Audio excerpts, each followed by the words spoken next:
Goedenavond iedereen, bonsoir à tout le monde. Welcome everybody. The evening will be in two languages, in English and French.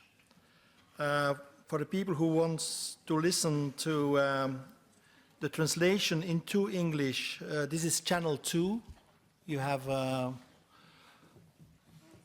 kind of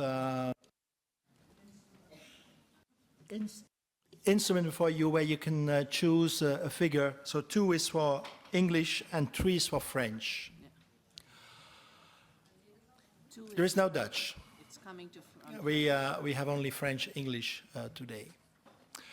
I am Bart Staes. I'm a Belgian member of the European Parliament, and I'm your host together with Philippe Lambert, who is also a Belgian member of the European Parliament, me representing the Dutch-speaking part, him representing the French-speaking part of Belgium.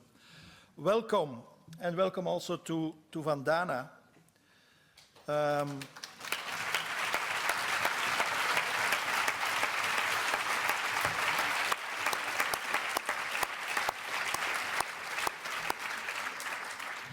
Vandana arrived yesterday at the airport.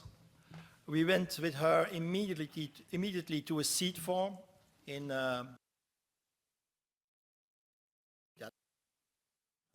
I think people should stay away from the micros. When somebody pushes on a micro there, this one stops.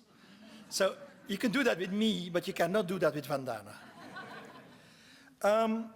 Vandana arrived yesterday. We visited a seed farm. She will tell you about that. We had a similar lecture yesterday evening in Ghent, where also 600 people attended the lecture. I can assure you, you will go away here with much more energy, with a lot of oxygen, with a lot of new ideas. You will be more rebellious than you were when you came into the room, and that fully free. We don't ask any money for that. We only give Vandana. I don't have to present her to you. When I told her name, you were applauding already. We organized this event because this week in Parliament, normally the discussions would have started on the new seed law. And friends, that seed law is a bad law. The law is bad for seed diversity, for biodiversity. It is a law that is bad for the independence of farmers. It is a law that is bad for democracy, because the 5 huge multinationals will once more try to take over our food system. The seed law is not a standalone issue. It is about food sovereignty. It's about another model of agriculture. It's about another model of trade. And it is not a standalone issue because at this very moment, the Belgian Commissioner for Trade, Karel de Gucht, I can't say he's a good friend, from an ideological point of view, is negotiating the free trade agreement between the United States of America and the European Union. What I can assure you is that the Greens will fight this law. The Greens will do their utmost best to change this law.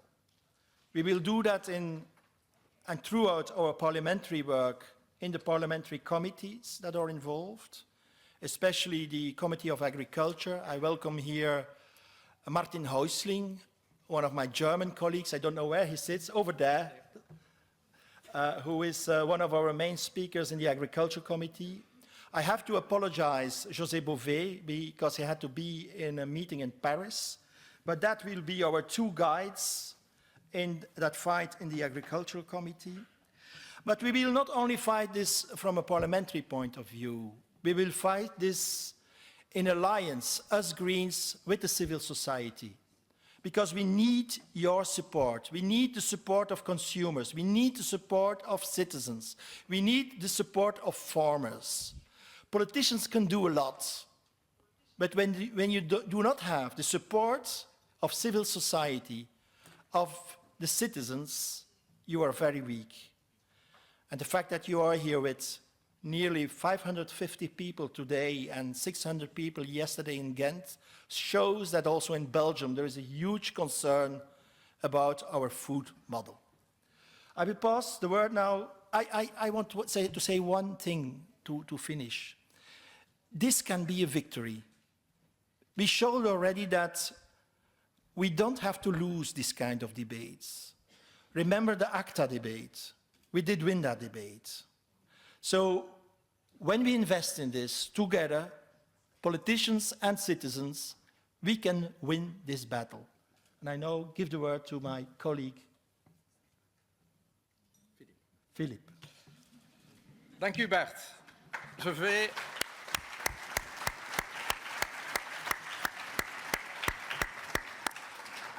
une fois n'est pas coutume, commencer en français. Je terminerai en anglais par respect pour notre hôte de ce soir. Vous allez vous demander, mais qu'est-ce que Philippe Lamberts fout là? Bon, qui s'occupe des banques, qui s'occupe de la gouvernance économique de l'Europe, tout ça est très bien, mais que vient-il faire ici? Y a-t-il un lien caché? Il y en a plus qu'un. Connaissez-vous un secteur économique dominé aujourd'hui au niveau mondial par une vingtaine d'acteurs? Vous allez dire, bah oui, évidemment, la banque. On n'arrête pas d'en entendre parler. Des banques qui dictent leur conduite aux États, qui dictent leur conduite aux législateurs, qui fixent l'agenda mondial. Mais figurez-vous que le secteur agroalimentaire, c'est la même chose.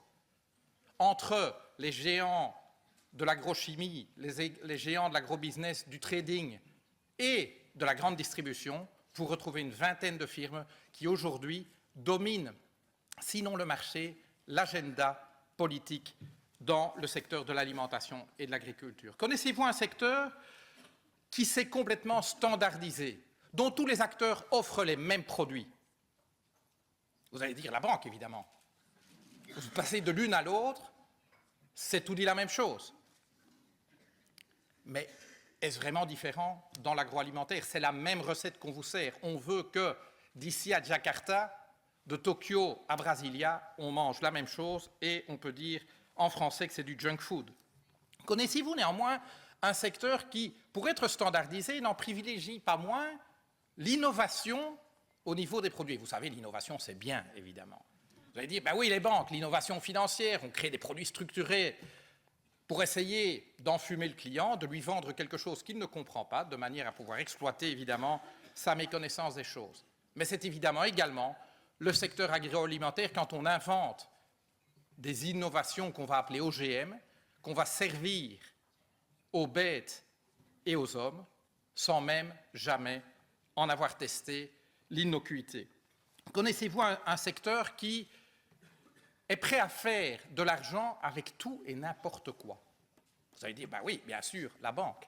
Lorsqu'elle vous permet de spéculer sur l'espérance de vie d'un groupe de patients ayant pris des assurances vie et étant affectés d'obésité, ce sont des produits qu'aujourd'hui on peut acheter, qu'aujourd'hui BNP Paribas vous vend. BNP Paribas, la banque dominante de ce pays, et en France.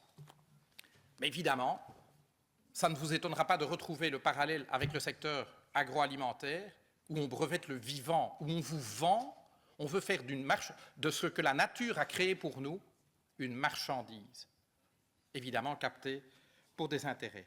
Connaissez-vous enfin un secteur qui n'épargne aucun effort, qui est prêt à dépenser des centaines de millions de dollars pour faire ce qu'on appelle de la capture réglementaire, c'est-à-dire pour se mettre dans la poche les législateurs, les exécutifs, les gouvernements, les régulateurs qui ont la charge de faire surveiller l'exécution de la loi. Vous allez dire, évidemment, le secteur financier.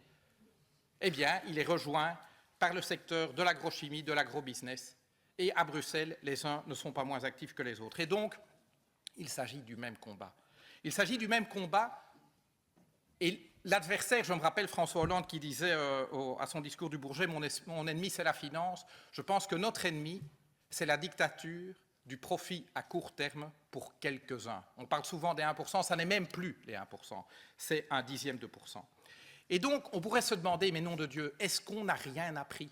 N'ont-ils rien compris des années 90 qui ont mené à la dérégulation totale du secteur financier qui nous a menés dans la crise où nous nous trouvons aujourd'hui? Parce que ce qui se passe aujourd'hui, et la loi sur les semences en Europe n'en est qu'un exemple, la politique agricole commune en est un autre, ce qui se passe aujourd'hui sur le front agroalimentaire, c'est la transposition quasi exacte de ce que nous avons fait, ce qu'eux ont fait, sans nous, contre nous, dans le secteur financier. Et aujourd'hui, on se dit, ah, sapristi, on a fait des bêtises. On entend Philippe Mestat, qui a été 10 ans ministre des Finances de ce pays, admettre aujourd'hui, avec beaucoup d'humilité, que la plus grande erreur de sa vie a été la dérégulation du secteur financier. Je n'ai pas envie que demain, les ministres de l'Agriculture nous disent, 10 ans après, ça a été notre plus grande erreur collective de faire ce qu'ils font aujourd'hui. C'est ça qu'il nous faut empêcher. Prévenir vaut mieux que guérir. Et comme le disait Barth, c'est une bataille qu'on peut gagner. C'est une bataille qu'on peut gagner. On peut se dire, c'est David contre Goliath. Mais franchement, regardez ce qui s'est passé justement sur le front des banques. Nous avons réussi sur 2 sujets auxquels les banques étaient radicalement opposées, la limitation des rémunérations dans le secteur bancaire et la transparence comptable, c'est-à-dire exposer les moyens par lesquels les banques s'aident elles-mêmes et aident d'autres à frauder le fisc. Nous avons réussi à imposer des obligations aux banques dont elles nous voulaient à aucun prix, alors que nous étions a priori minoritaires. Et ce qui a permis ça, c'est ce que Barth a dit. C'est ce que moi j'appelle volontiers la tenaille. La tenaille qui est faite de 2 bras. Dans le système de décision politique, des gens qui, comme nous, ont la volonté politique d'aller jusqu'au bout. Mais si nous ne pouvons pas nous appuyer sur l'autre bras de la tenaille, c'est-à-dire la pression de l'opinion publique, on n'y arrive pas. La pression de l'opinion publique toute seule, sans avoir de relais dans le système de décision politique, ça ne marche pas. La pression politique, la volonté politique, sans pression populaire, ça ne marche pas. Il nous faut les 2 si on veut casser la résistance ici du cartel agroalimentaire. Et donc, moi, je prends courage de ce qui se passe. Je prends courage des victoires que nous avons réussi à marquer. Alors certes, pour une victoire, on a beaucoup de défaites, mais c'est en tout cas quelque chose que nous pouvons atteindre. Et comptez sur nous, en tout cas, pour faire de ce sujet un des sujets absolument centraux de la campagne de 2014. Pas juste parce que c'est une campagne électorale, mais parce que, très franchement, les masques doivent tomber. Vous savez quelle est la justification de la loi sur la semence, ici, maintenant, en Europe? C'est la protection du consommateur. C'est pour votre bien, c'est pour notre bien à tous que l'on va cataloguer, réglementer, limiter les semences permises. Car que vous avez, je suppose, tous observé les innombrables catastrophes alimentaires auxquelles on a assisté par manque de régulation des semences. Je suppose que vous avez vu ce qui s'est passé ces 50 dernières années. Il était temps qu'on régule. Ça, c'est l'argument qu'ils utilisent. Ils vont vous dire c'est pour protéger le consommateur. Ils vont vous dire c'est pour protéger les petits fermiers. C'est pour protéger les PME. Ils ont ce langage à la bouche tous les jours. Eh bien, il est temps que les masques tombent. Car ce qu'ils font, c'est défendre les intérêts de quelques-uns. Et donc, I'd like to conclude, Vandana, to tell you that, well, one of the sources of encouragement to me is, of course, the victories that we are able here and elsewhere on the planet to win, to gain against, you might say, impossible odds. But the other factor from which I take courage is people like you. And I'll be very frank, I met you for the first time, it was, if I remember well, in Nairobi at the occasion of a World Social Forum. I didn't have any words for the energy that you radiate. And I might say that sometimes I feel that you are up against much stronger odds than we are. Here, I was not yet a legislator, but I was at that time working in the private sector, but I felt, well, if you still find the courage every day to get up and fight, well, we should just follow suit. And so I take very much courage and energy from you. I'm really proud, to be honest, and thank you, Bart, for allowing me to introduce you. I know that you've all come to listen to Vandana, so I will stop here. Thank you.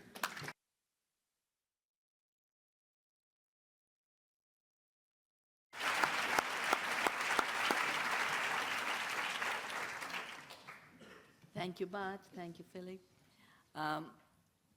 Coming back to the European Parliament, I realize there's so many people here with whom I have been fighting these battles since they came up with GMOs. I remember very early discussion on the on the deliberate release of GMOs, it was the first discussion on what would happen when genetically modified organisms were released, or the patent directive and patents on life. For so long, we've all worked together. And I think if the corporations haven't reached their goal, which was total control over seed and food by the year 2000, it's because citizens have been active everywhere. So I'd like to thank the Greens, of course, but I'd like to thank all of you, because as Bart said, the fact that you've come is because you care. It's exactly what makes me get up every morning and continue in the face of terrible odds. But life is beautiful, biodiversity is beautiful. We owe it to our future generations to leave a habitable world, a world with fertile soils and bees and butterflies, a world where food doesn't become a lethal toxin for them. And that's why, even though the work is difficult, there is no excuse not to do it for any of us. Because all of us are sustained by food. We have a beautiful ancient Upanishad which says, everything is food, everything is something else's food. And that's the web of life. It also says that the growing and sharing of good food in abundance, annam bahuam kurvita, is the highest dharma. There's no religion higher than that. That's the highest dharma. And the growing and giving of bad food is the highest sin.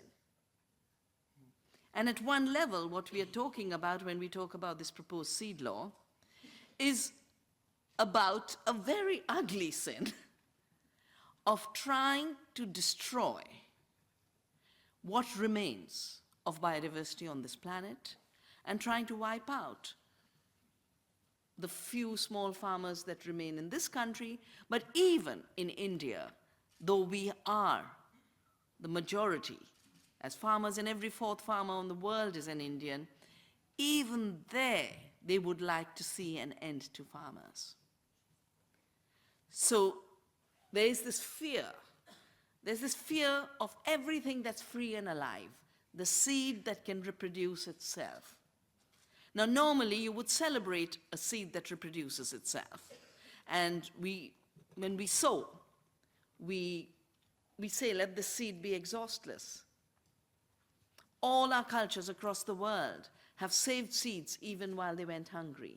You didn't eat the seed. You didn't eat the seed corn. You saved it because it was for the future. Seed is the source of life. In Sanskrit, we say bija. Ja is life, bija is that from which life arises on its own forever and ever and ever. It's the ultimate expression of self-organization and renewal. But the seed law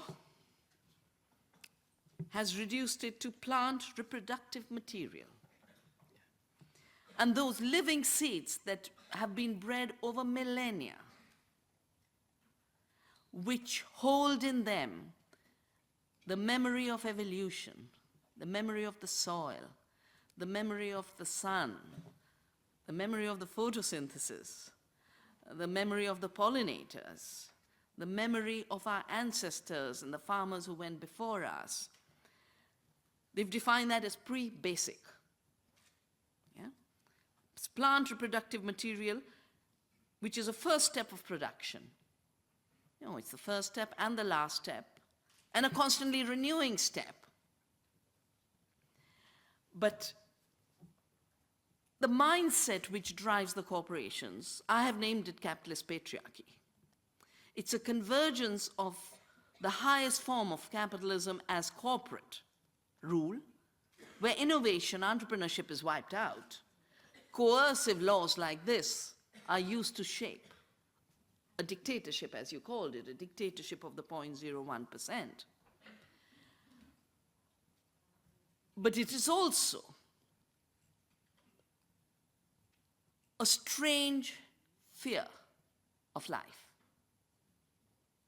And it's based on an amazing illusion that life doesn't create, seed doesn't reproduce, farmers have not done any work on the seed. It's when a toxic gene is put into a crop and a GMO is made, boom, a new intellectual property gets created. And Monsanto becomes the owner of the seed to collect rents. We joke and say GMO could, in fact, just be God move over. Because we are now the owners of life. And we will own life because we can claim to create it. You know, the 1995 WTO rules that got established on intellectual property are what inspired me to start doing the work of saving seed. I started in 1987 when I first heard of companies wanting to genetically modify and patent seed. I said, you know, we've saved species all our lives, and now they say they're creating the species. But worse, they want to get rid of most because they don't have any use of most species. So we used to eat 8,500 or more plant species. Some of them were cultivated. Many of them were uncultivated. And we've shrunk our production base in the industrial agriculture system to 12 crops that are globally traded. And with genetic engineering, because with GMOs comes a patent, comes a royalty, and therefore the big expansion is in those crops where this royalty can be harvested. We are talking about 4 crops: corn, canola, soya, cotton. What an amazing shrinkage. And the shrinkage has had very high costs. It's had costs in terms of nutrition.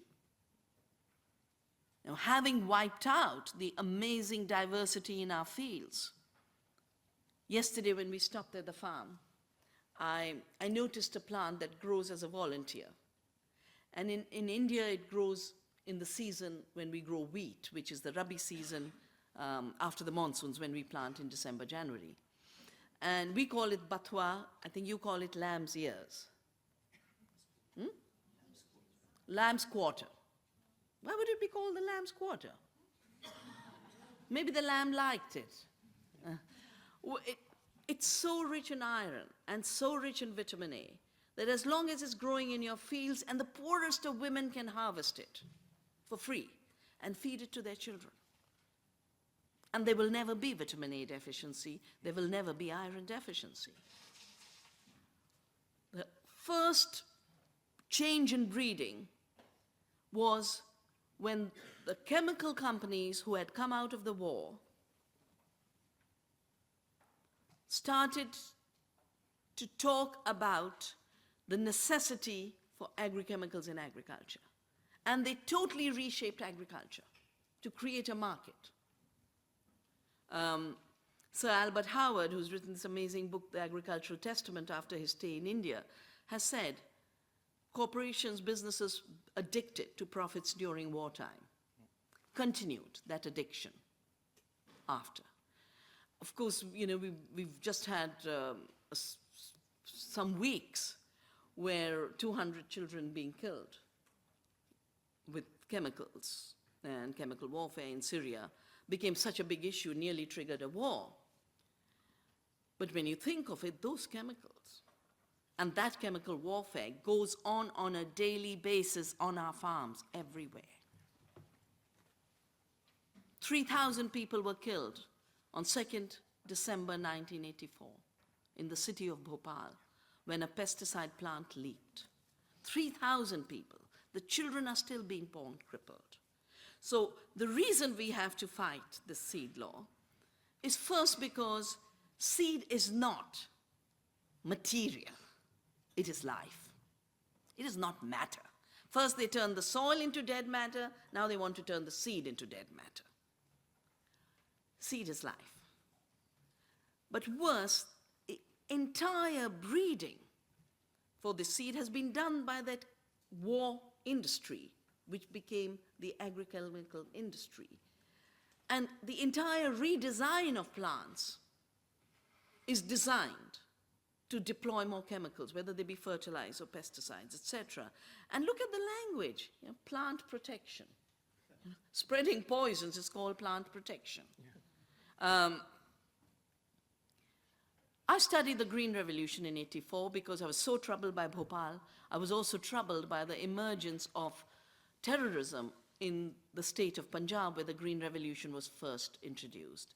The Green Revolution, for those who don't know, is the name given to chemical warfare in agriculture when it is sent out and exported to the South. And the Green Revolution was given a Nobel Peace Prize on the grounds that these chemicals are going to create so much prosperity that there will be no violence and there will be peace. But early 80s, we had such severe violence that 30,000 people were killed in Punjab. That's 6 9/11s. So I decided to study what this thing called the Green Revolution was. I was working for the United Nations, consulting for the United Nations on conflicts over resources. And I said, I think behind it is some kind of conflict over resource. So I'd like to study this. And sure enough, the real issue was that the Green Revolution requires 10 times more water, so the water was disappearing. All these chemicals poured into the soil was killing the soil. Soil was disappearing. Biodiversity was disappearing because when we have varieties that have been evolved by farmers and nature, that is where coexistence really works. They work in cooperation. You plant a corn, you plant a bean, you plant a squash, they work wonderfully to help each other. You plant some wheat, you plant some nitrogen-fixing crops, the nitrogen-fixing crops give you free nitrogen for the wheat, and you have a totally balanced food system. No competition. But the minute you redesign your plants for the external chemicals, you have to change the plant, and now there's competition. So this batwa, this amazing lamb's quarters, which was such a rich source of vitamin A and iron and fiber, was now defined as a weed and had to be exterminated. So there was weedicides used. Very virulent weedicides used just to kill the batwa. Down the line, they start to say, oh, children in the third world are dying of vitamin A deficiency, so we must now have a golden rice, where we'll yellow the rice. That's how it started. They just were going to yellow the rice with petunia. They were going to get a pathetic 34 micrograms of vitamin A equivalent, and you need about 760 micrograms daily to meet your adequate needs. So, we all did calculations, and, you'd have to eat 3 kilos a day of rice if you had to meet your needs for rice, because we were saying you can meet your vitamin A requirements from other crops. Greens, like the coriander, like the moringa leaves, like the amaranth leaves, give you 1,200, 1,300 micrograms. And cod liver oil, we were given a spoonful of cod liver oil every month as children. 100,000. Now, 2000 is when they started, the year 2000 is when they started the vitamin A story. And the former head of IFPRI actually said, we need this as a public relations because people don't like GMOs with Bt toxins and herbicide resistance. Just like here in Ghent, the potato trials were uprooted, and I want to salute the heroes who did it. The Filipino peasants uprooted the trials of the golden rice recently. And the biotech industry has gone into a frenzy. First they say they want peasants. Then they say this golden rice blockade is going to kill 2 million children. Yes, we've had protests, we've had critiques. I wrote a piece called A Blind Approach to Blindness Prevention. Because you were being blind to all the diversity that could solve your vitamin A deficiency. And now going to put vitamin A into a crop that doesn't have vitamin A. So no matter how hard you work, it'll never be adequate. Now they've come up with a GMO banana, and the story is always dramatic. This is to prevent Indian women from dying in childbirth. Bill Gates is supporting it. It's a scientist in Australia. The scientist already has 8 patents.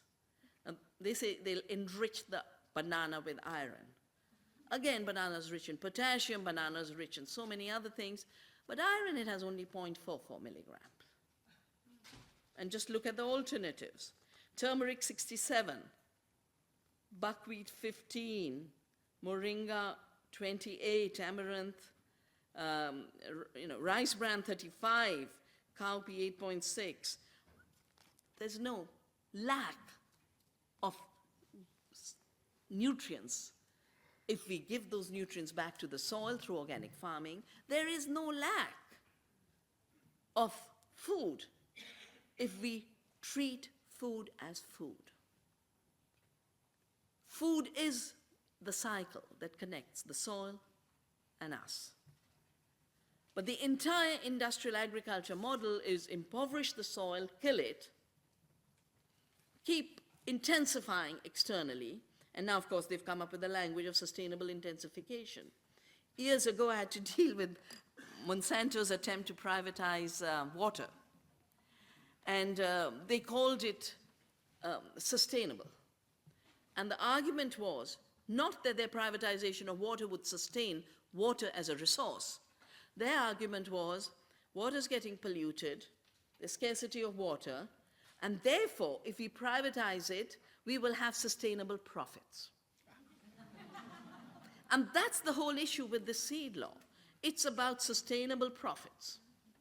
When you own the first link in the food chain, that should be free and available to every farmer, both as a human right in terms of farmers' rights, but as a human duty to be able to cultivate the land and to be able to conserve the seeds for the future.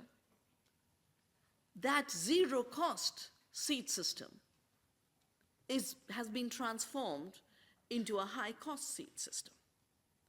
Now, this high-cost seed system, of course, is very high cost in terms of royalties. The interesting thing is the law wants to impose uniformity. The criteria on which the registrations can happen is DUS criteria, the distinctiveness, uniformity, stability. But this is exactly the criteria that is used to grant intellectual property rights under breeders' rights. So, in effect, you're pretending to serve the consumers through safety, and in the process, expanding a monopolistic system of seed, which is not just bad because it's monopolistic, it's bad because it's not performing. There are many, many reasons why we do agriculture. The first is to look after the earth. In India, when I go to tribal areas, I remember particularly the area, Niyamgiri, the mountain that was saved when the aluminium company in London, Anil Agarwal's Vedanta, wanted to mine it. And the tribals had been saying, no, you can't mine this, because it's a sacred mountain that upholds the universal law. They don't talk about agriculture as food production. They talk about agriculture as beautifying the land. And in fact, every farmer who's truly independent and not enslaved to the chemical industry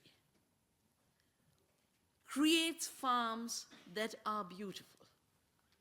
Yesterday's farm was so beautiful. And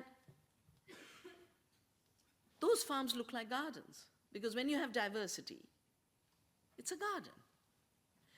But the farms that the chemical industry is pushing now through control over seed and breeding really are war zones.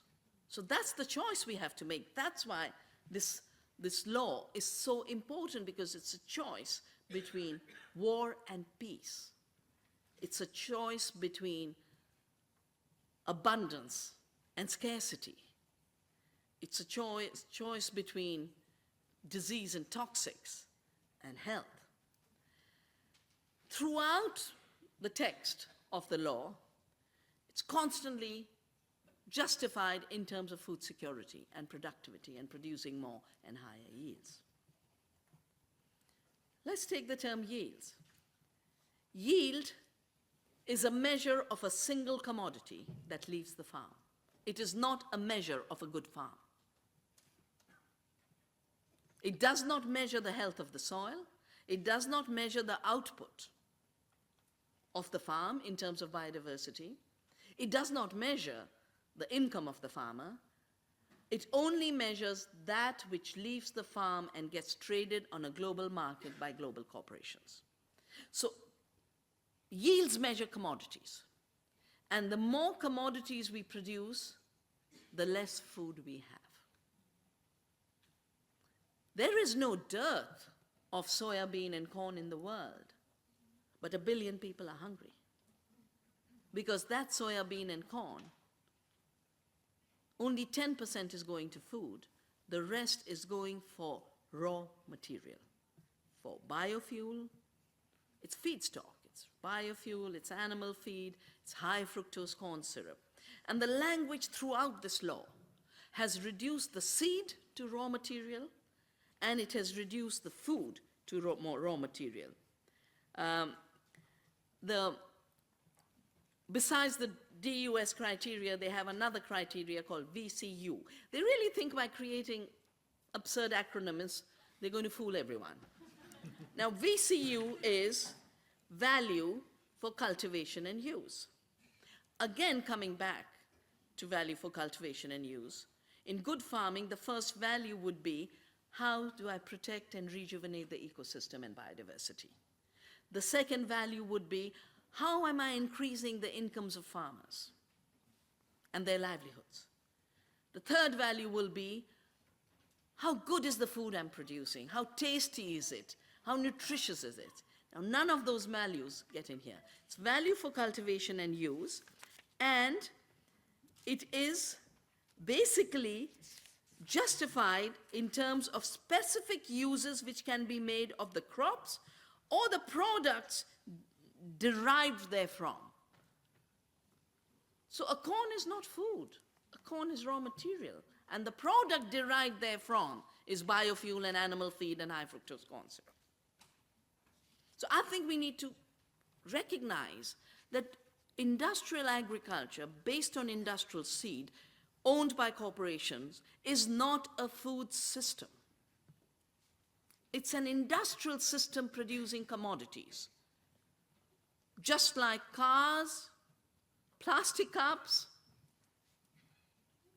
there's a total disconnection with the earth on the one hand, and the ecological imperative that the earth puts on us, and human health on the other hand. There are no citizens in this law. There are no eaters in this law. There are no farmers in this law. There are two categories. They've split the farmer into two categories.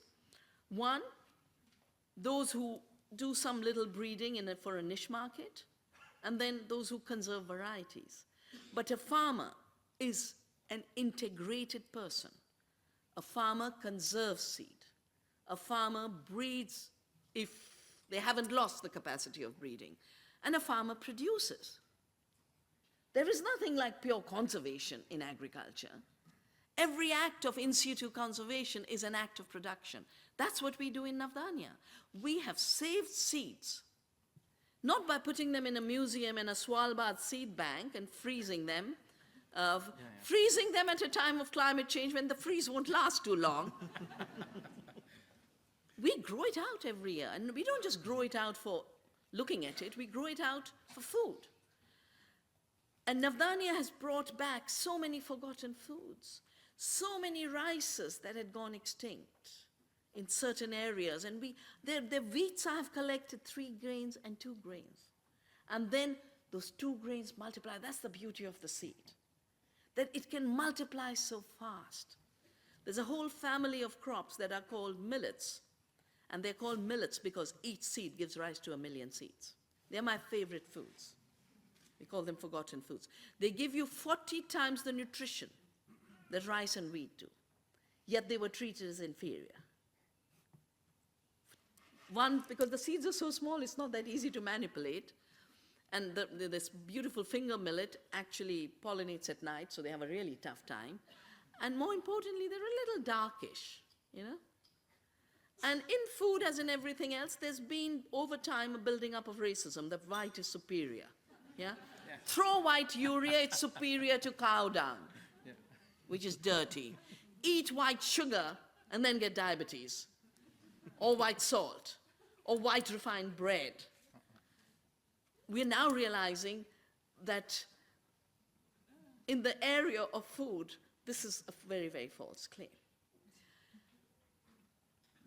When we nourish the earth for agriculture, and you know, in my view, agriculture is first about nourishing the earth, then nourishing the community that is part of the farming community. Then it's about feeding local communities with good food. And finally, a bit of trade. I call it the spice of life trade. The way we had trade earlier, you know, we used to send you pepper and cloves and cardamom because you can't grow them here. It's all right. But you know, a tiny amount of pepper, that much of a bottle can last you a year. But we are now trading in commodities that need container loads. And very often the two containers are going past each other because every country is growing corn and soya. And most of it isn't going to feed people, 10%. Where is the food coming from? Who feeds the world? 72% of the food comes from small farms today. That's FAO statistics. Now, this kind of seed law would like to destroy that 72% and starve the people. Half of the hungry in the world are farmers. Why would farmers go hungry? First, because they're not growing food anymore, they're growing raw material, so they have to sell it. You can't eat soya. You can eat the dals and you can eat the pulses, but you can't eat soya. It has to be sent off to a factory. Second, when you grow food with external inputs at very high cost, at least in pork, actually even in Europe, you do it by borrowing. With borrowing, and you can't pay back the debts, the costs of cultivation rise, the price you get for your produce falls, because this system of monoculture makes sure every farmer grows the same thing. And when every farmer is growing the same thing, for the corporations, it's a feast. They have first trapped you in selling inputs to you and turned you into a consumer. Then they've trapped you by being the only buyers. So it's a distressed sale, and the price keeps going down. Farmers' incomes don't go up. You know, that's why farmers come to Brussels all the time, sometimes to dump milk, and sometimes with something else, because they're not making it. It's a negative economy. Foreclosures here and the closure of family farms is linked to that negative economy. But the seed has created, this monopolistic seed and GMOs and patents and intellectual property have really created a genocide in India. With the free trade agreements and globalization, Monsanto got a right to enter the country. Till that time, 80% seed was farmer seed, 20% came from public systems. Multinationals did not exist in our country. Very, very rapidly, Monsanto started to lock in, either have joint ventures with Indian company or lock in companies with licensing arrangements. They also have a very effective way of bribing. And suddenly, everywhere in the world, the public system stopped doing the work. And you have to have public-private partnerships to use public tax money to pay the corporations. Very fascinating system. The price of GMO seed was 8,000% more than the older seed. It did not deliver. It failed very often. It did not control the pest it was supposed to control. The bollworm which it was supposed to control is now a super pest. And new pests, aphid, jacids, etc. have got created. The result is something we have never known in India before. an epidemic of farmer suicides that begins in 1995 when the seed control starts, and the figures now are 284,694. In parts of India where Monsanto's monopoly is total, 95% of the acreage is cotton and 95% is owned by Monsanto. In those areas, the suicide rates are so high that every half-hour farmer is killing himself. Now, every day there's a new study. This morning a journalist showed me a study. So they've done a new nutritional study. They've killed the crops, there's nothing to eat, farmers aren't able to break even, are ending their lives, and the study says nutrition improvement. I think 2 years ago, they put out a study saying now onwards, women will be liberated by BT, GMO cotton. Couldn't figure out how they got that one. More women are working in cotton fields, picking cotton, in other people's fields. I had to do a reply. And the argument was, and therefore we can assume that the men are at home cooking and taking care of children. And I had to write a response to this study to say, the women are working in other people's fields because they've lost their land. And no, there isn't a husband looking after the children because the husband's dead. But it is unbelievable. You know, Monsanto's advertisement on the website for Monsanto India is producing more, conserving more, improving farmers' lives.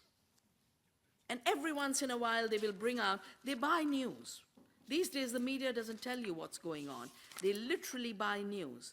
And they buy news so clumsily that in 2008 they bought a whole page of Times of India and planted a story of how BT was a miracle, and then they repeated the same story last year. Identical story, identical villages, identical figures. Our team went to those areas and found that every BT cotton farmer of those villages had become indebted. Many of them had committed suicide. So when we talk of this seed law, we are talking of a closure for biodiversity. Do you need to leave? Absolutely. Yeah. Good to see you. Bye. A closure for evolution, because evolution needs to evolve in diversity. And this law is saying, no. It'll only be uniformity, and in a little super policed niche, and in some regions of origin, where we will give you permission, biodiversity, you can evolve on our terms. That's a closure of evolution of biodiversity. It's a closure of evolution for farmers, because farmers need that evolving biodiversity to deal with climate, to deal with changing context. They have this section on old traditional varieties as if it's some prehistoric past that's being preserved in a museum. The reality is, this is the basis for a new agriculture. This is the basis for a new agriculture of the kind that the young people, the young farmers who came from Germany, whom we met this morning, want to go to. It's the basis of the young people in Greece and Italy and Spain who are going back to the land. Now, the European Commission would like a system where not only do they have to keep coming to Brussels to say, may I please grow this crop, worse, in the serious economic crisis, they have to pay a royalty, because all this is being done to collect royalties. In some countries, they already passed a law. I think across Europe, they passed the law that even non-patented seed, farmers would have to pay royalty in order to keep the biotech research going.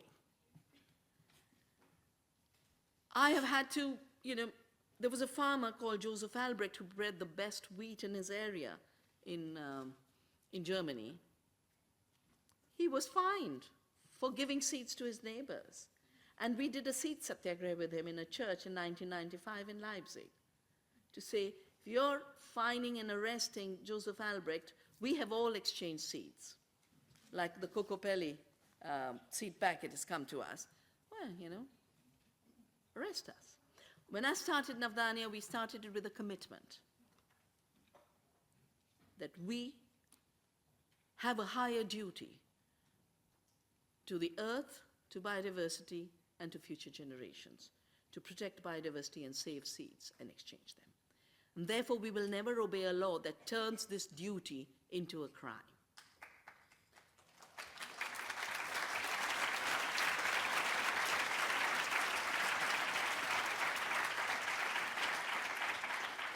We call this seed satyagraha. Satyagraha is Gandhi's word, which literally means the fight for truth.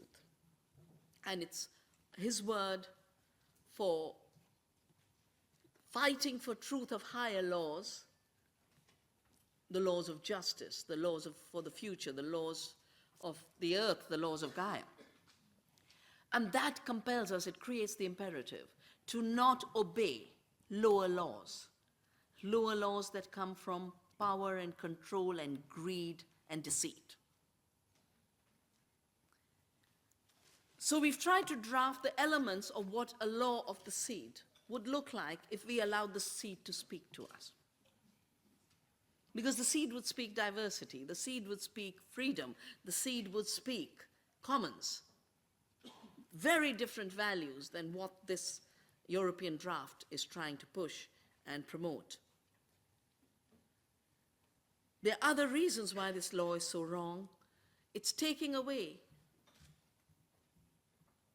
the rights and powers at every level of citizens, of farmers, of regional governments, of parliaments. So far, there's been a registration of commercial varieties, but it's been in national registers. They want to create a centralized European register, which will make it everything very easy for the corporations because they don't work locally.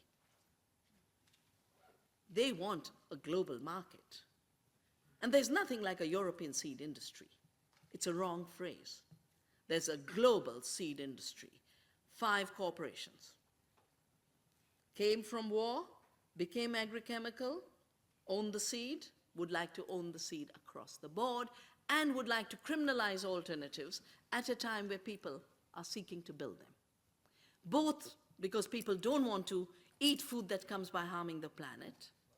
They don't want to eat food that harms themselves. And definitely, they don't want to eat food that is destroying the economy. So everywhere people are seeking, there is not a place in the world where people are not innovating with connecting producers and eaters, creating short chains and local supply systems. And not in terms of the horrible austerity that is going through Europe right now, but in terms of a celebration of life and a celebration of food. And in the midst of crisis, they're doing it. I mean, I go to Greece, I go to Italy, it's amazing. It's amazing how in the middle of unemployment, young people who've gone back to the land and are producing amazing things are taking pride in it, are turning it into a celebration.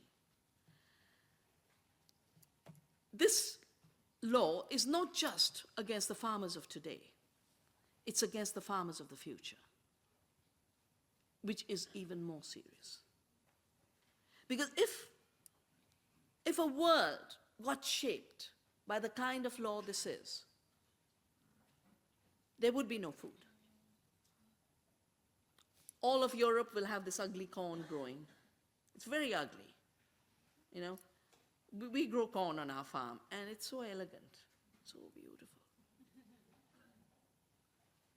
When you industrialize the seed that much that it must obey, it must grow in a line to the same height and stop at that height, and it must not have the fruit and the seed at any height other than what the mechanical harvester was designed to harvest, you get ugliness. But when you allow biodiversity to evolve and adapt, and you allow farmers to shape their farms according to that amazing cooperation that is nature's laws, you actually see beauty in the landscape. And that's why so much of the European initiative is about reclaiming the landscape. So much is about improving the quality of food. So much is about putting people back on the land. And yet you've got this law trying to undo everything else that's being done. They're saying we want to harmonize and make it simple. They are creating disharmony with the earth, they are creating disharmony with democracy, and they're creating disharmony in terms of what the future food system should look like. So I want to say, I've come all the way to say, we in Navdanya, but also in the seed freedom movement globally, are fully there for you to make sure the real laws of the seed evolve democratically from people, by people. And this corporate law that is not about the seed, but is about corporate control, is buried, and we have a wonderful, wonderful celebration. Thank you.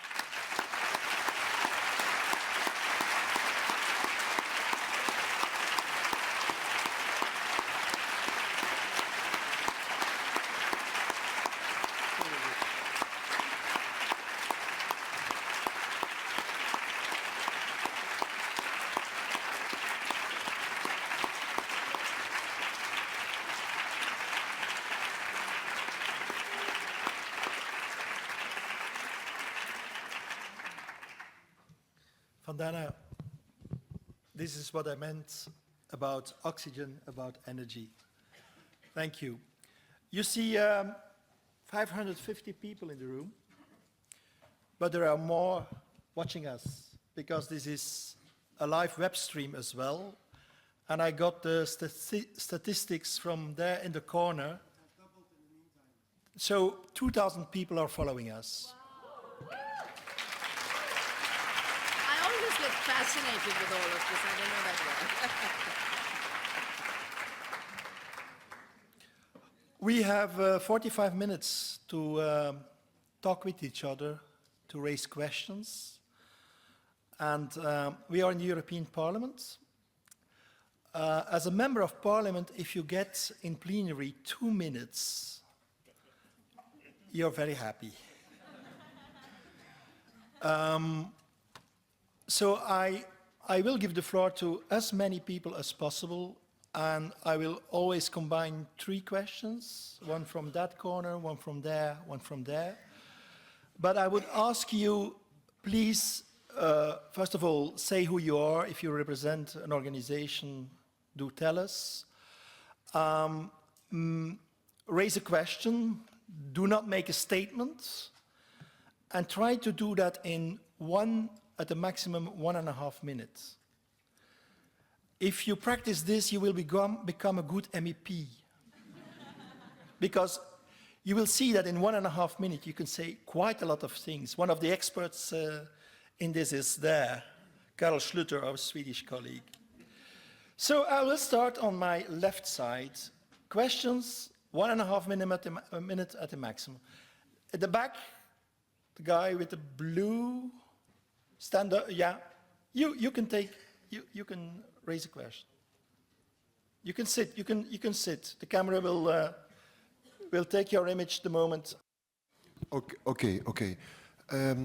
What can we do, Vandana, to be the change we want to see with the seeds? How can we reclaim the seeds? That's my question. You see, you can raise a question in 20 seconds. Somebody there? No? There? Yeah, the purple. Yeah, you.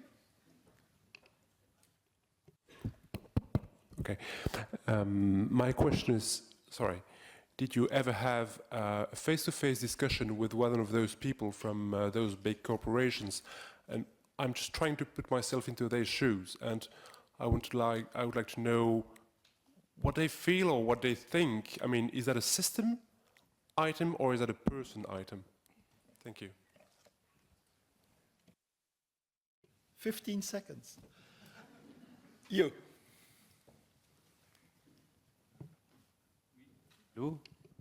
Oui, 2 choses. Est-ce qu'on ne pourrait pas obliger les firmes agroalimentaires de justifier leur comportement? Est-ce qu'on pourrait piéger leur discours aux élus par des micro-cachets ou les obliger à justifier leur comportement? Est-ce qu'il n'y a pas Donc il n'y a pas aussi une réflexion à avoir sur la notion du progrès. Donc est-ce qu'on ne pourrait pas concevoir un progrès orthèse et un progrès prothèse? Donc la prothèse, c'est remplacer tout ce qui existe et marchandiser tout. L'orthèse, c'est comprendre comment fonctionne la nature et s'y intégrer sans marchandiser. Et j'ai l'impression que...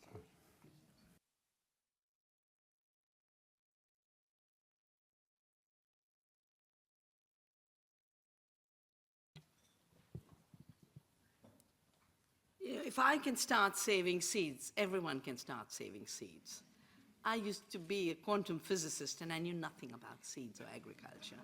And everything I've learned is from the seed and from farmers and from peasants. I think we've come to a stage where we cannot leave the burden of seed saving only to farmers and growers of food. We invite everyone to be a seed saver. One pot in your balcony. A little patch. I know in parts of Europe you have these gardens on the outskirts that started during the wars. There's a huge movement of school gardens everywhere, community gardens everywhere. Now, every garden should be a seed sanctuary and a place for saving seeds, but also a place for growing good, healthy food. That's the disconnection they're making with this law. They're separating the connection of seed to food. But seed is the first link in the food chain. And I think it's now time to create what we call in Navdanya seeds of freedom, gardens of hope. Face to face with the corporations. In the early days, yes, they came face to face.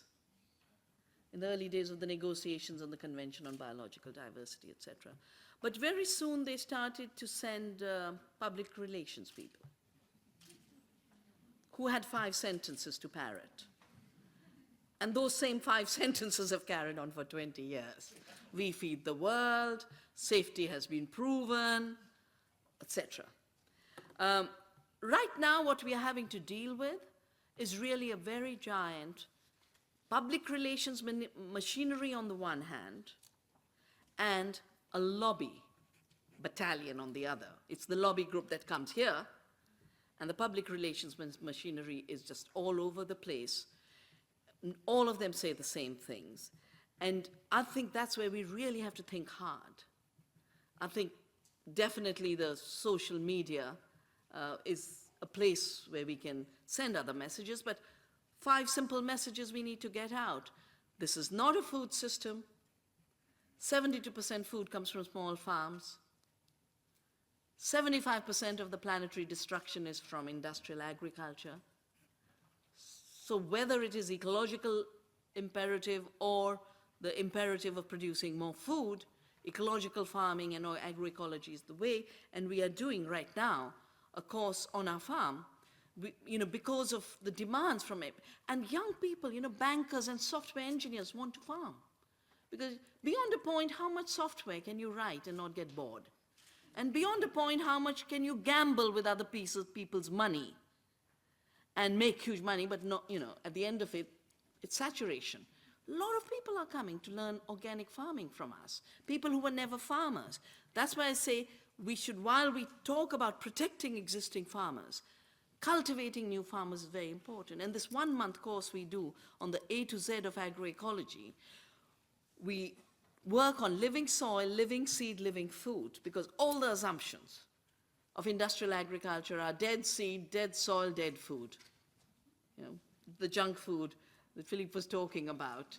And yesterday I mentioned the McDonald's hamburger that's in an exhibition, art exhibit, sitting for 2 years with 0 fungus.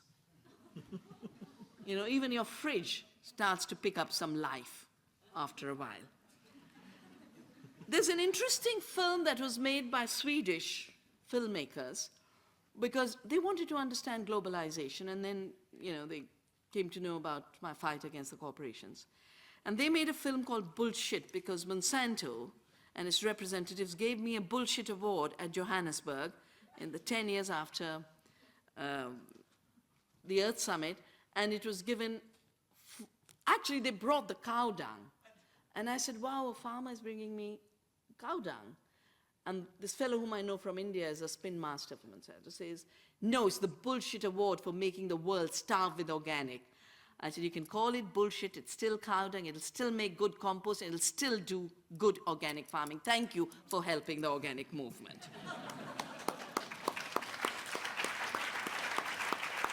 You talked about forcing corporations and, you know, keeping track of what they talk about. They're keeping track of what we talk about. That's why they bought up Blackwater. And that's why they're having to use US intelligence, military intelligence, to keep track of the scientists who are doing independent research in the field of GMOs. I think the way to force the corporations is by building up stronger movements. Nothing else has ever worked. And even with this seed law, only this will work, people's movements. And people's movements translated into the democratic process to push back basically, I would call this the Monsanto Protection Act in Europe. You know, there was a US Monsanto Protection Act where they made themselves immune from any court decision. There's a Monsanto Protection Act in India where they're trying to undo our legislation so they can have fast food forward approvals and critics can be sent to jail. We're fighting that right now. And this is Monsanto Protection Act for Europe, you know. How do you create a law that allows you to monopolize the seed and food and agriculture system and criminalizes those who are trying to build an alternative? Definitely there's an issue of the challenge in the idea of progress. When we bring what are called old varieties and co-evolve with them to become the basis of a new ecological agriculture, we are definitely redefining progress. Because there's a progress of the uniformity that this law is talking about, and there's a progress of diversity that real good agriculture tries to shape. You know, this idea of progress is very flawed, it's a bit outmoded. I think they're a bit out of tune. I think when you sit that long with lobbyists, the world of the lobbyists becomes the real world, and the real world disappears. So you've got to wake them up and say, hey, we're here, we're real, and our seeds are real.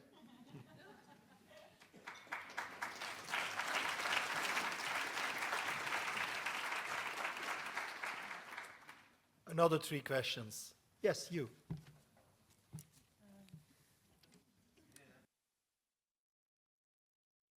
You hear me? Yeah, okay. Hello, I'm Anya. I'm a farmer's daughter.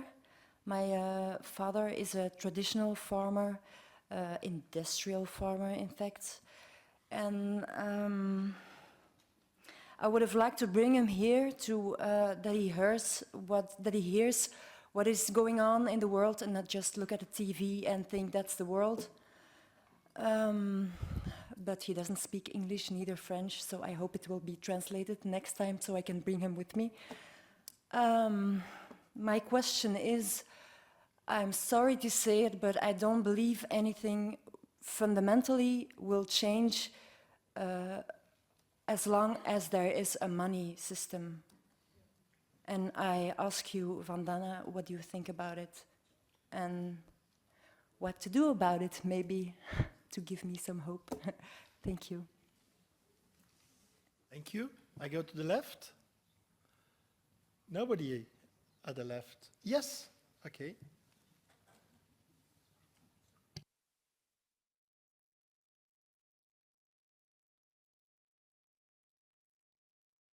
For Vandana Shiva, je peux parler en français, ce sera peut-être traduit, je préfère. Si j'ai bien entendu, il y a bien entendu un lobbying très puissant de multinationales sur la législation européenne qui va faire que ce n'est plus les États-nations ni les régions qui peuvent légiférer, mais que le catalogue devra dicter ce que le paysan pourra utiliser, échanger ou vendre. Ma question est de savoir quelles alternatives entrevoit Vandana Shiva pour le niveau régional, local.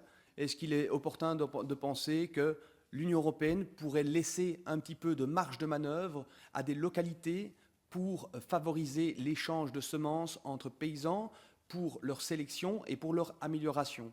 J'ai oublié de me présenter, je suis le représentant du MAP belge. Il n'y a pas plus beaucoup de paysans en Belgique, mais donc j'ai quand même l'honneur de représenter le MAP, le mouvement agricole paysan belge, qui a quasi disparu en Belgique à cause de tout ce processus. Voilà ma question. Très bien, merci pour cette question. Je vais là, la dame là.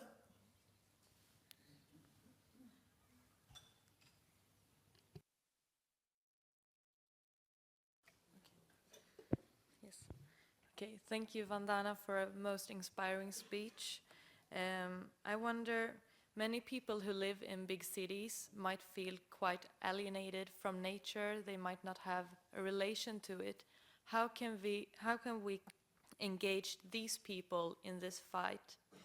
Yes, thank you.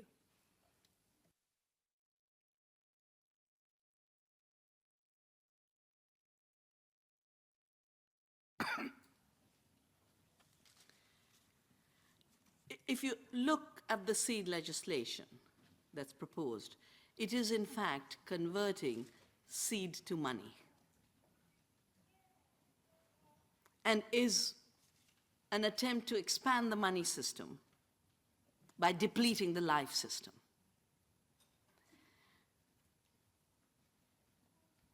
Yes, there are systems. Some are in regression, some are expanding. I have not to date seen any change that takes a system and says, system, I replace you with another system instantaneously. It doesn't work that way in history. What does happen is, as the first question raised, we become the change we want to see. And as more and more people become the change they want to see, they bring a systems change.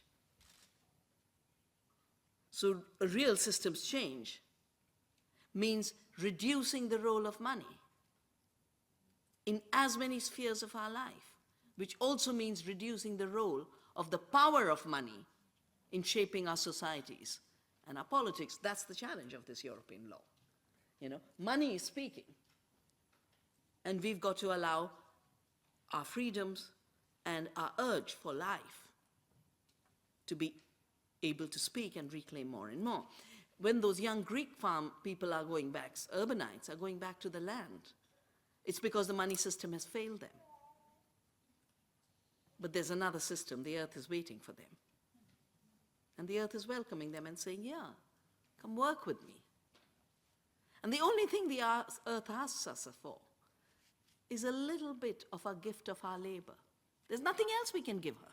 Everything else she gives us. She gave us the seed, she gave us the water, she gave us the soil. What we can give is the gift of labor, make a little compost, save a little seed. And that, in my view, can be the biggest change. Because why are the corporations so aggressive on the seed and food front? The banks and this. These are the two sectors where big money can be made. And in fact, the banks have now become investment banks and hedge funds. Food is the biggest source of profit. Speculating on food as a commodity is the biggest source of profit. So as soon as you create a good ecological farm, a direct link to those who will eat, you have already short-circuited that dominant money system. And then money comes into the role it should have, just as a system of exchange. Yes, the lobbies of the large corporations are powerful and big and corrupt and deceitful and sly and behind the backs. But you won so many victories against these same lobbies before. You know? I remember when US sued Europe on the GMO issue in 2003, we organized a global campaign saying, we're watching you, WTO. And I remember Joseph Bové and I took signatures at the Hong Kong ministerial to hand over to the WTO. I think it was more than 30 million. One of the ideas that came out of the discussions today is we need a very simple referendum of the kind that was done on the CAP, you know? People saying what they want of the future of agriculture in Europe. We need people to say we want seed to be this, we want food to be this. And we will work with the Greens to prepare a very simple little thing that can be electronically voted on, both because people can start thinking, you know, about the food they eat and where does it come from, but also then they can start becoming active as citizens to shape this rather than feel helpless and say they're too powerful. They will be too powerful if we sit and watch.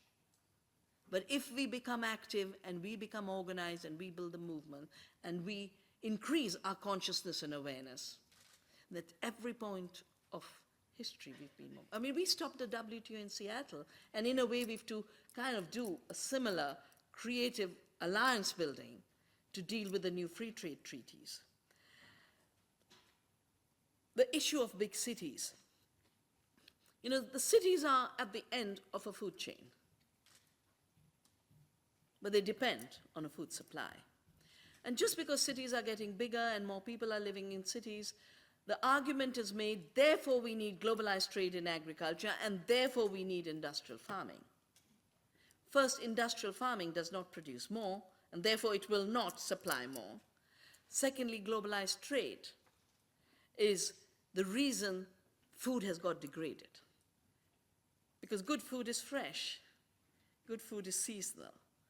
And when we have to turn to these long-distance trades, food will be loaded with chemicals, it will be junk food, and you know, the Chinese take it one step further and put melamine into milk.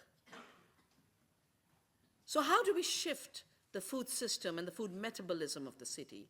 First, by cities becoming more conscious of their consumption. Second, I really believe we've come to a time where we need to plan food sheds as part of town planning. We've had watersheds where towns plan where their water will come from. They actually protect the sources of their water. In a similar way, we need food sheds. A city of 100,000 will have a smaller food shed. A city of 15 million will have a bigger food shed, but there'll still be a food shed, which the city must also protect. Second is a more direct link with the producers to take responsibility, because the industrial system is crushing the farmers everywhere. And citizens must create alternative systems. Everywhere there are CSAs, these community-supported agriculture, where a farmer brings a box directly and people eat good food. We need more of that. But we also need the city to produce its own food as much as it can. And urban gardening is exploding today. It is just exploding. And it can grow even more. Some places you can do it on your own. Some places there will be the need for facilitation of town planning. And that's why, as part of our Seed Freedom, we have the movement of Gardens of Hope. We must plant gardens everywhere. And the beauty of it is when the seed meets the soil, it gives you food. Seed meets the soil, the sun, and a little moisture.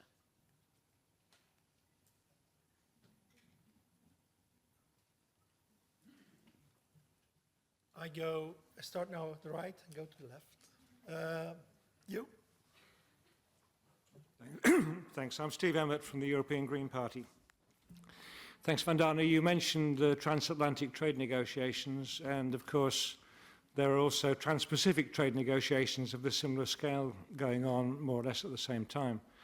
What would you say were the key danger zones we should be looking out for? What red flags or red lines should we be drawing in those negotiations? Thank you, Stephen. In the middle. Yes? Okay, my name is Corinne. I'm an urban gardener, and tonight I find this very inspirational. But my question, and you already answered a bit of it, is Vandana, what was your inspiration during your discussion and workshops, I guess, with the Greens today and yesterday maybe already, for the strategy, because there's this law that is coming, and I'm very concerned about what's going to happen, because on my level I can of course plant gardens everywhere in the city, but now my question is, what is your inspiration for the Greens, and so also my question to the Greens, what is your strategy to fight this new law based on this argument of consumer protection, which is a bit, I'm not going to use the word, but what I'm thinking. And then finally you, in this round. Thank you. My name's Doreen, and for the past 10 years I've been working at EU level with NGOs on environmental issues, and I'm now doing research policy analysis for a research institute. And listening to you when you've been talking about they, your they is corporations, is the big multinationals. When a piece of legislation comes out from the European Union, it's not just one person in the European Commission that has been lobbied, or a number of people that have been lobbied that have created that piece of legislation. That means that that legislation has gone through a number of different directorate generals in the EU, which means it is across the Commission that there is agreement on this piece of legislation. And within the European Union, that they is actually us. And what I mean by that is the European Union for the last 10 years has increasingly placed importance and prioritized the functioning of the internal market, which is based on uniformity, standardization.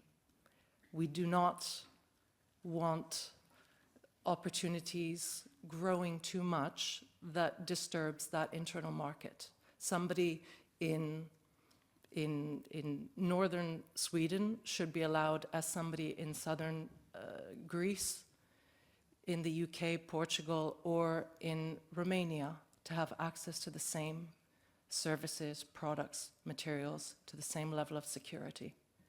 That is a fundamental principle of the European Union, and that goes completely against the kinds of diversity that you've been talking about. And I wonder from the outside world how you would see that changing within something as big a machine as the European Union.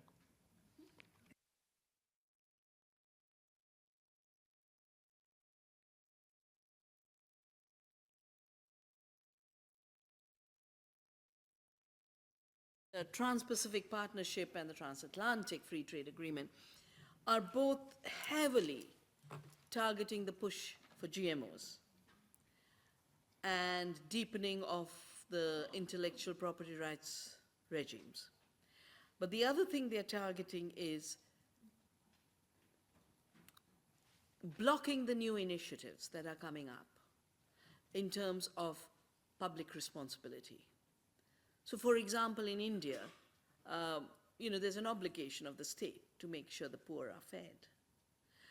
But in Europe, there is all kinds of new initiatives where public money is being used to procure locally organic food, which then allows small organic farmers to have a livelihood, but also allows children to get good food and hospitals to get good food. That public procurement is another place where they're targeting, because they know if that partnership happens, because you have two kinds of public-private, public partnerships. You have public-public partnership where the citizens as public collaborate with the institutions as public. And then there's the private-public partnership. The interesting thing is that the very logic of free trade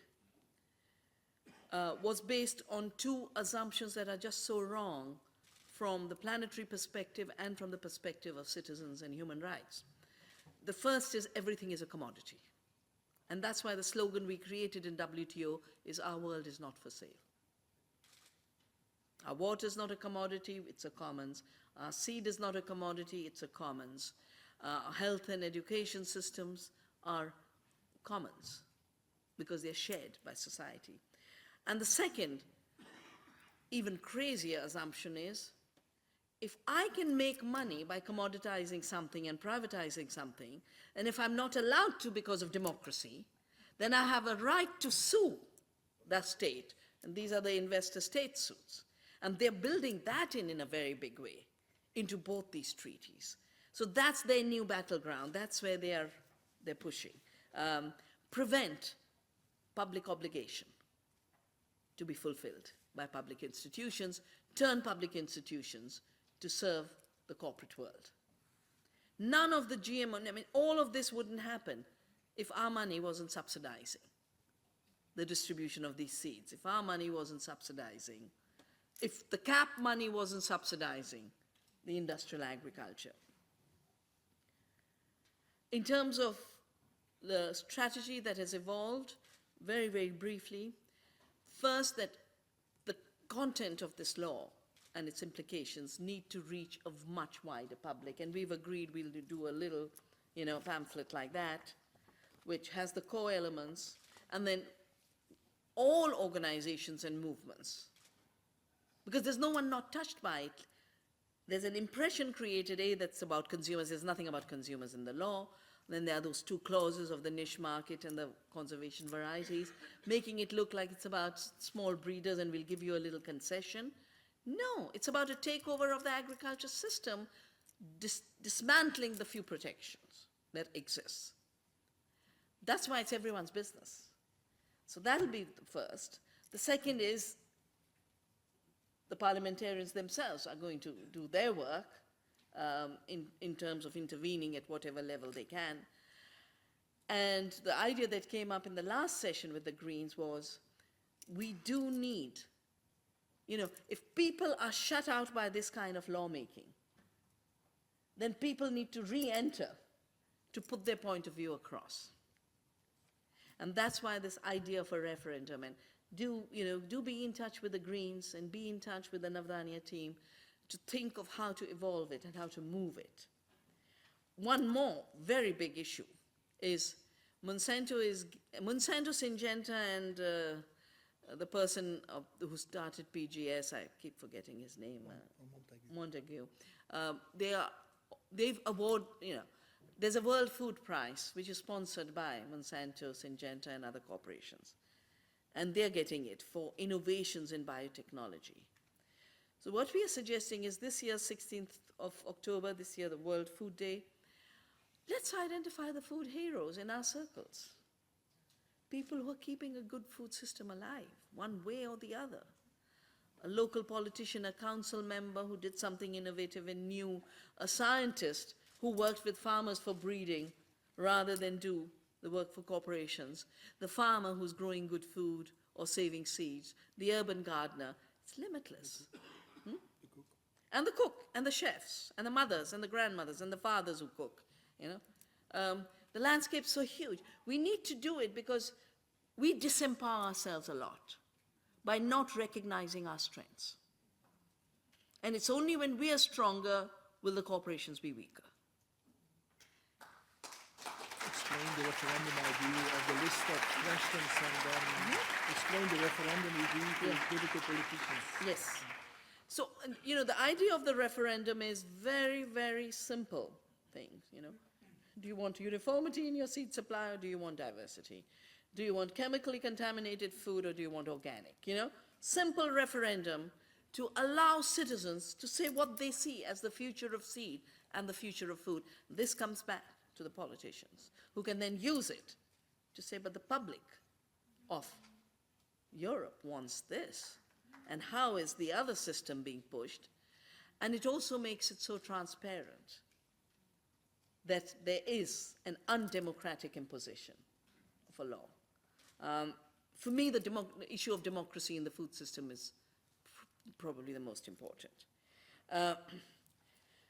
You talked of the EU, of course, being designed for an internal market, but an internal market in seed at European level, this law is the first. There's never been an internal market in seed. There's been national legislation, there's been regional legislation, and that's how it functioned. In fact, one of the powers this law wants to take is to delist what national registers recognized, which means a lot of the good seed that has been bred locally would get knocked out so that only the corporate seed would survive. Because national lists have a lot of seed from small breeders. I remember a German farmer came to me, he had a seed called Linda, 3 generations, and they delisted. And it was the most popular variety. That's around the time they were pushing GM potato. they delisted popular varieties. So this is new. It is not old. I have worked with Italian regions. You know, I chaired the Commission on the Future of Food, and we did a manifesto on seed. This was turned into law by the region of Tuscany. So there are many, many, many, many different initiatives, but most importantly, for diversity, the model is self-regulation. What this law is doing is allowing the corporations to regulate themselves, and the European system becomes a policing system for the small grower, the small farmer, which is the opposite of what it should be. There should be free space for the small, and there should be a regulation of the large who are playing with toxic chemicals, who are playing with GMOs. They need regulation. They don't need a facilitation for an access to market. They need more regulation. In any case, from my understanding of how the European system works, a very important issue is subsidiarity. That laws should be made and governance should be done at the lowest level possible. Now, as far as seed is concerned, the best breeding is done with that patch of soil. The best exchange is done with a group of farmers in a particular neighborhood who can grow particular crops together. So recognizing that a seed it moves, but its evolution is based to a place. And therefore the local becomes very, very important. Not a local restricted from the top, but a local as an identity of place both for the seed and the communities who use the seed. Maybe on the strategy, watch the websites of the European Greens and Vandana between the 2nd of October, that's the birthday of Gandhi, and the 16th of October, World Food Day.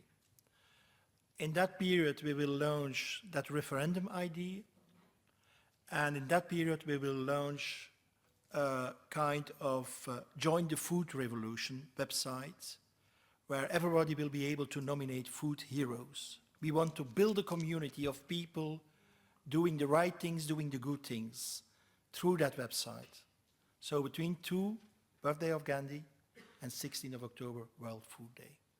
I take a last round because we have to leave the building around 9 o'clock. So I go over there in the back. Yes, you.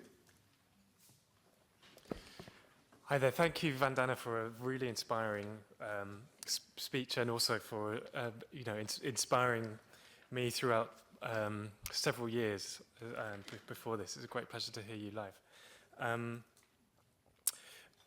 I guess the question I'm wanting to ask is that I think one of the great challenges that we face in Europe is where industrial food systems, where supermarkets, the dominance of supermarkets for consumers has become so strong. One of the challenges we face, I think, is in demonstrating that our vision is viable and tangible and is achievable, and that it's not a fringe movement, but it's something that ordinary people can imagine and can see happening and see that it brings enough benefits for them to fight for it. So I wonder what tips you would have for proving that our vision is a real, tangible, achievable thing that we need to fight for.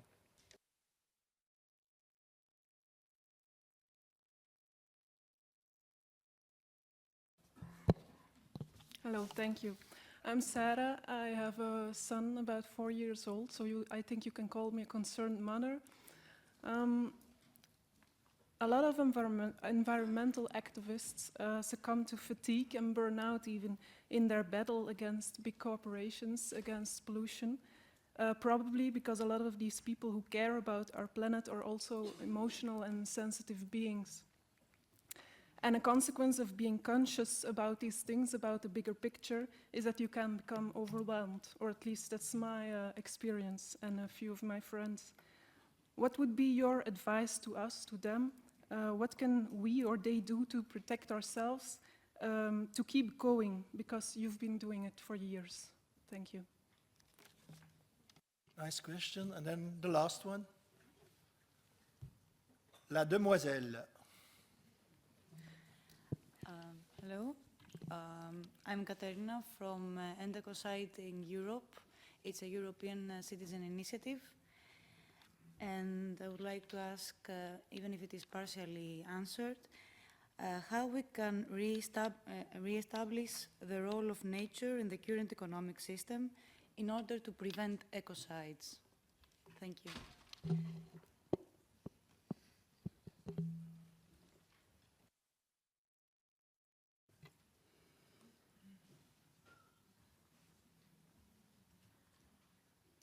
You know, when I keep repeating figures like 72% of the food comes from small farms, good food comes from local farmers. These are very simple realities that should make us realize that what we are building is not a fringe movement. We are the majority. And that's why I can't stand that language of the niche market, you know, because the part of the seed supply that's going to really sow the future is where they want to put limits on the packet of seed, the number of employees. Earlier they had restrictions of 0.5% of the market for seed and 100 acres maximum in an entire country. At this point, they've withdrawn those two figures on quantitative restrictions, but I think they'll bring it right back. So we are not the niche, we are the majority, and I'm so glad Philly brought up the whole issue of the 0.01%, you know. We are the majority. A minority is making undemocratic decisions that work against the planet and our well-being. And that's our challenge, to deal with that minority. But we can only deal with that minority by first realizing that we are the majority and overcoming our isolation from each other, which is the biggest isolation. You know, there was an old political phrase, divide and rule. They don't have to divide and rule anymore because we are divided. So overcoming fragmentation according to location, city, country, fragmentation according to color, race, gender, everything else, but also fragmentation according to specialization. And that brings me to the second question on burnout. You know, I've been working as an activist, as a scientist for more than 40 years. And there's been a period when there was a semblance of democracy in our societies before corporate rule. And in that period, it worked, you know. You could pick up trees and be a defender of trees. You could love whales and be a defender of whales. You could, by and large, seed and agriculture was an orphan. But you could pick your favorite little thing and go at it and go at it and go at it because the system was responsive. Globalization has established corporate rule. Now, the systems that should be responding to us are now responding to the corporations. If we only look at that, we can get overwhelmed. But if we realize that this is the biggest challenge humanity has ever faced, and that in our everyday lives, we can create what I call Earth democracy, then your life's imperative forces you to look after your 4-year-old. I mean, look after your 4-year-old, you won't knowingly give him toxic food. Her, if it's him or her, you won't give toxic food, you will be careful. I know the 3 kinds of people who turn to organic. Either they got cancer or fell sick or they had a baby. Yeah? Because that's when you suddenly start thinking a little more and become a little more conscious. But what I've learned in my own life are 3 things to not have burnout. The first is always find something positive to do. Yes, the corporations are big and they need to be challenged, but before we turn to challenging them, we need to find the change, being the change we want to see. And that is the positive actions. It could be cooking, could be a garden, it could be creating a community, it could be having food literacy workshops. It's limitless where we can begin. And someone asked me the other day, what's the one thing in this terrible time we live in? What's the one thing? I said, the beauty is there's no one thing. Everything has to be done. Just like we need biodiversity on our farms, we need biodiversity in our actions. And the time for biodiversity as politics is now.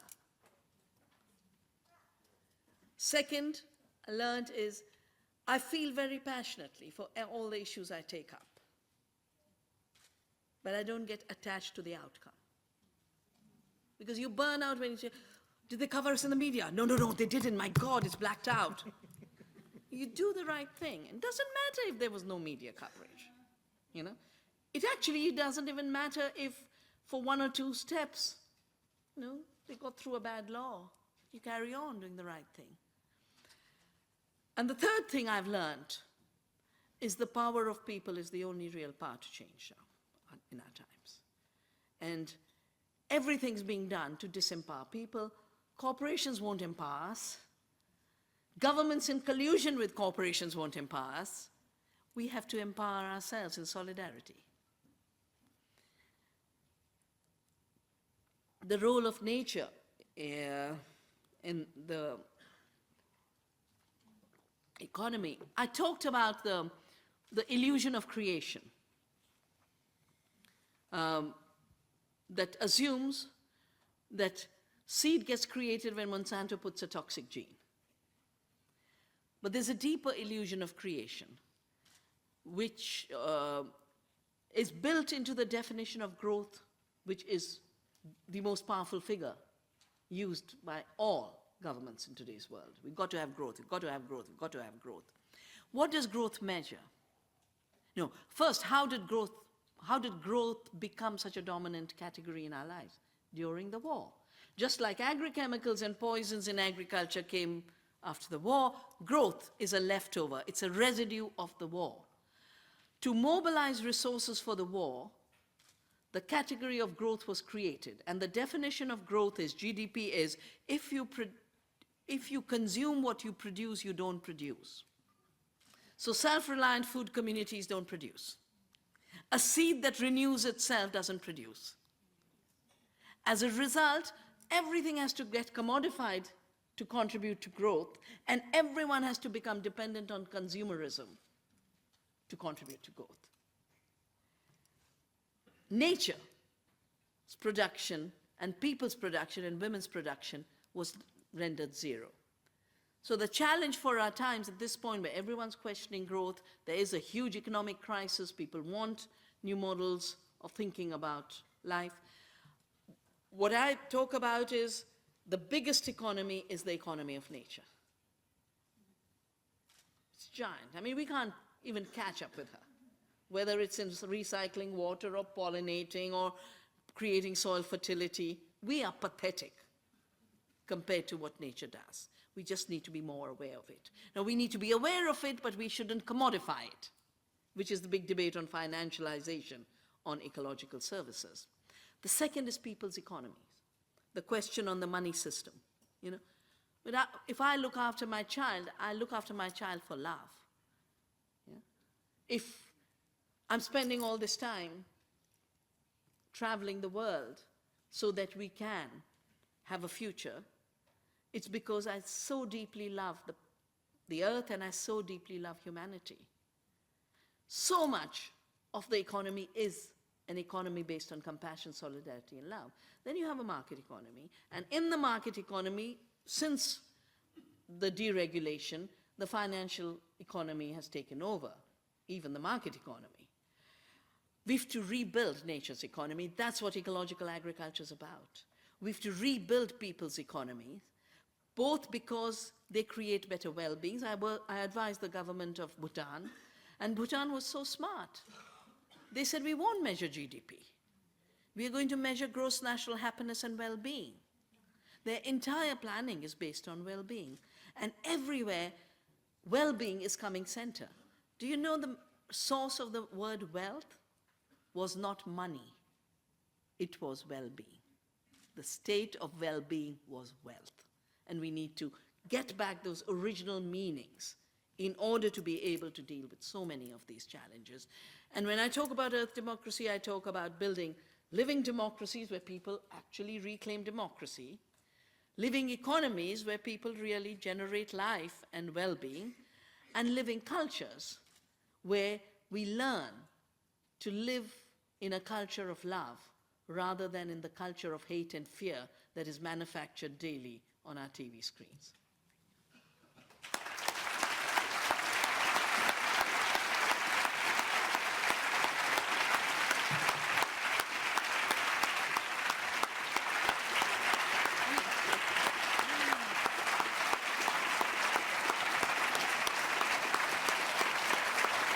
Thank you very much. Thank you.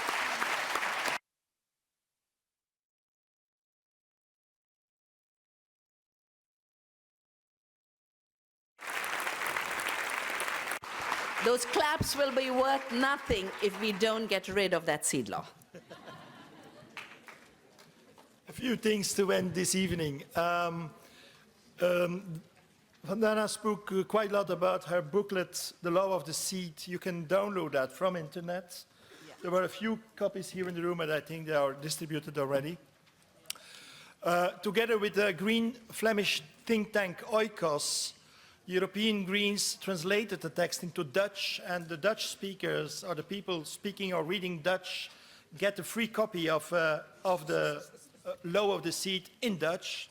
And then I have to thank a lot of people. Of course, my own team here in the Parliament, the teams of many colleagues, especially the teams of Martin Häusling, José Bové, and Philippe Lambert, and especially the people working in the Green Group of the European Parliament, the video team, the food working group, Jean Cutten, who runs the website, the press team. Thanks to all those people. And then finally, thanks to Vandana. Vandana, I have a small present for you. We spoke about join the food revolution. Well, here is the bag. Oh, thank you. Thank you. And of course, the flowers.